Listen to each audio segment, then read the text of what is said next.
না না, ভয় পাওয়ার মতো কিছু নেই। আমি মেন পার্টটা এখান থেকে কাট করে দিয়েছি।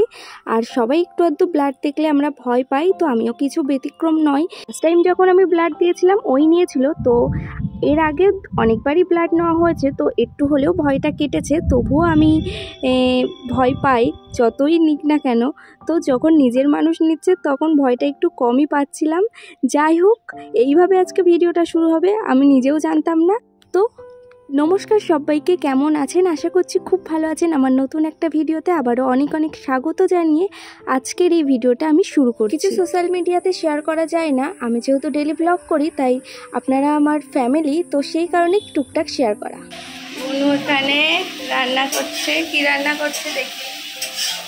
চুনো পুঁটি মাছ ভাজা করেছে আর করছে এই যে এখানে চিংড়ি মাছ, কারণ আমাদের বাড়িতে হবে লাউ চিংড়ি। এই যে আমাদের রাঁধুনি যাকে আজকে রান্না দীপা করছে, আমাদের রান্নার কাজটা কমে গেল।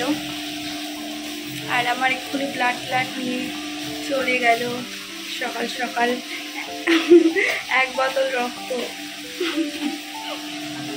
আবার নেওয়া হবে খাওয়া দাওয়ার পরে। দাদু এখানে বসে আছে,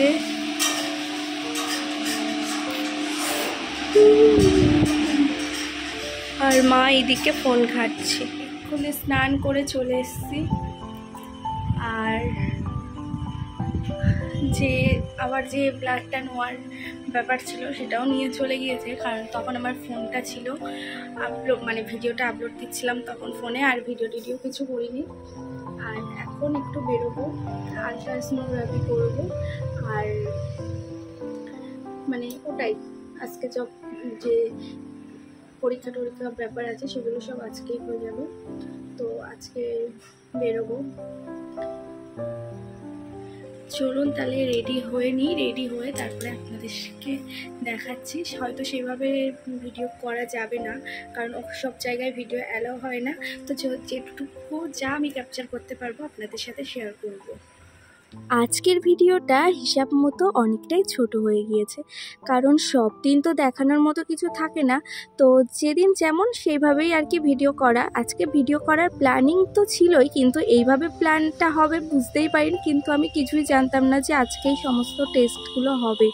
যাই হোক, আমি কিন্তু চলেও এসেছি, আমি নয় আমরা দুজনে এখানে চলে এসেছি আর কি ইউএসজি করাতে। এখানে কিন্তু আমি রীতিমতো বসে বসে বোর হচ্ছি। আমি একা না, আমরা দুজনে মিলেই বোর হচ্ছি। সমস্ত কাজটা মিটে গেলে তারপরে ইউএসজি রিপোর্ট করানোর জন্য আমি এখানে বসে আছি, অনেকক্ষণই বসে আছি। আর সকালবেলা হালকা পাতলা কিছু খেয়েছিলাম, তারপর সেই মতো কিছু খাওয়া হয়নি, তাই জন্য ভাবলাম যে সমস্ত কাজ মিটিয়ে তাই একটু খাওয়া দাওয়া করতে যাব একটা রেস্টুরেন্টে। তো সেই জন্য ওখান থেকে আমরা দুজনে বেরিয়ে গিয়েছি রেস্টুরেন্ট যাওয়ার উদ্দেশ্যে। বিয়ের আগে দুজনে মিলে এই রেস্টুরেন্টে আমরা ভীষণ পরিমাণে আসতাম, আর এখন কিন্তু অনেকটাই পরিবর্তন হয়েছে। এটা বসিরহাটের মধ্যে চিল আউট। বিয়ের আগে আমরা দুজনে যেভাবে আর কি রেস্টুরেন্টে যেতাম এই রেস্টুরেন্টটাতে, আর যেগুলো আর কি অর্ডার করতাম, আজও কিন্তু সেম জিনিসগুলোই করেছি। কারণ বিয়ের আগের যে ফিলটা প্রেমের সময়, তো সেই ব্যাপারটা কিন্তু আজও পেলাম। তো বেশ ভালো কাটলো দিনটা, সারা দিন। সত্যি কথা বলতে আমাদের দুজনেরই এই ছোট ছোট ব্যাপারগুলো ভীষণই ভালো লাগে, অনেক বড় কিছুর সমান হয়ে যায়। তো যাই হোক, বাড়িতে চলে এসেছি, এখন সবাই মিলে চা খাচ্ছি। আর আজকের মতো ভিডিওটা এখানেই শেষ করছি। দেখা হচ্ছে নতুন একটা ভিডিওর সাথে। ততক্ষণের জন্য আপনারা ভালো থাকবেন ও সুস্থ থাকবেন। সবাইকে।